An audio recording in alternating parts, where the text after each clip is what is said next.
মামা শোনো শোনো, কি হয়েছে? মামা বলছি একটু বই খাতাগুলো এনে দাও না বিছনায়।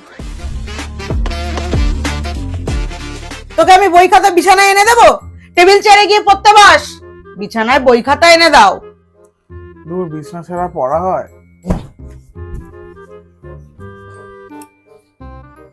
সেই তুই বিছনায় উঠেছিস বই নিয়ে, আর ওরকম করে শুয়ে পড়ে আছিস কেন বিছানাটার মধ্যে? আয় খেতে আয়। মা আবার নামবো, একটু খাবারটা বিছানায় দিয়ে দাও না। এখন আমি খাবারটাও বিছানায় দিয়ে যাব? তুই ওই কম্বল খুলে গায়ে দিয়ে এখন বসে থাকবি, তার উপরে আমি খাবার দিয়ে যাবো, তারপরে তুই বিছানায় বসে বসে খাবি? আরে মা, আমার সবকিছু বিছানায় ভাল লাগে, বিশ্বাস করো, আমার একদম উঠতে ভাল লাগে। কি ল্যাদ লাগছে। ল্যাদ লাগছে? বিছানাটা ছেড়ে নাম, তাহলে ল্যাদ কেটে যাবে।